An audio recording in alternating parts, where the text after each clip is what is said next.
ఎవరైతే తర్వాత ఢిల్లీ వాళ్ళ ఇంకేమేమి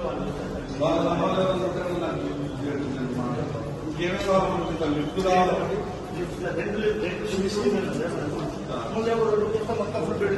ఈ లిఫ్ట్లు సీసీ రోడ్లు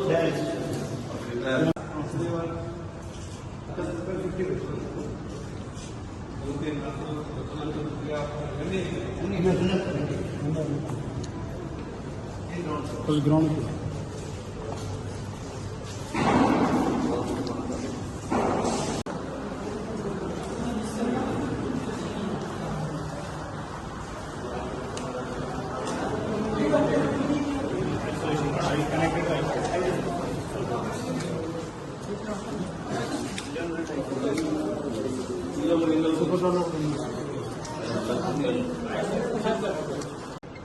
నమస్కారం.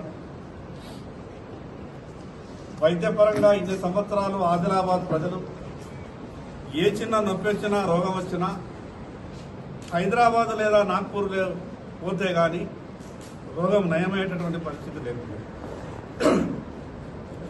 నరేంద్ర మోడీ గారు ప్రధానమంత్రి అయిన తర్వాత వెనుకబడ్డటువంటి ఈ ఆదిలాబాద్ జిల్లాకు 150 కోట్ల రూపాయలతో సూపర్ స్పెషాలిటీ ఆసుపత్రి, 120 కోట్లు కేంద్ర ప్రభుత్వం, 30 కోట్లు రాష్ట్ర ప్రభుత్వం. సూపర్ స్పెషాలిటీ ఆసుపత్రి నిర్మాణం పూర్తి చేసుకుని ఇప్పటికే ఆ యొక్క సూపర్ స్పెషాలిటీ ఆసుపత్రి ద్వారా ప్రజలకు సేవలు అందుబాటులో ఉన్నాయి.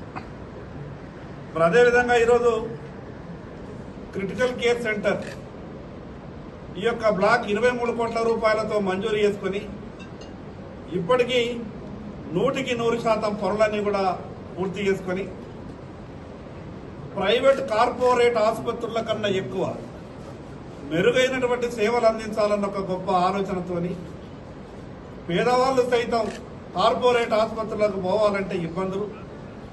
మరి రాష్ట్ర రాజధాని హైదరాబాద్కు 300 కిలోమీటర్ల దూరంలో ఉన్నటువంటి ఈ యొక్క ఆదిలాబాద్ అత్యవసర పరిస్థితులలో హైదరాబాద్కి వెళ్ళి మరి చికిత్స చేసుకోవాలంటే మార్గమధ్యంలోనే 100 మంది పేషెంట్లు చనిపోయినటువంటి సందర్భాలు ఈ జిల్లాలో అనేకం చూసినాం.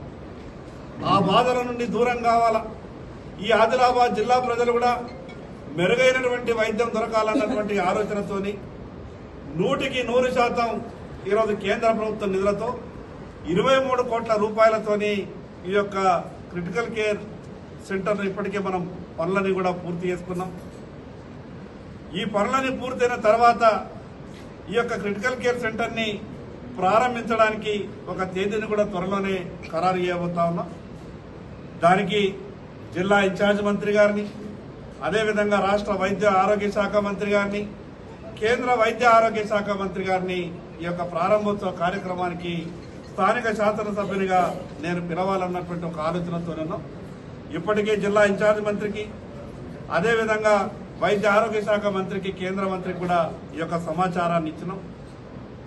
ఈ ఆసుపత్రి నిర్మాణం పూర్తయిన తర్వాత చూస్తే ఇంత గొప్పగా నిర్మించి ఇచ్చినటువంటి మోదీ గారికి నేను ఆదిలాబాద్ ప్రజలందరి తరఫున, రాష్ట్ర ముఖ్యమంత్రి గారికి కూడా ఆదిలాబాద్ ప్రజల తరఫున ప్రత్యేకంగా ధన్యవాదాలు తెలియజేస్తా ఉన్నాను. ఈ వెనుకబడ్డటువంటి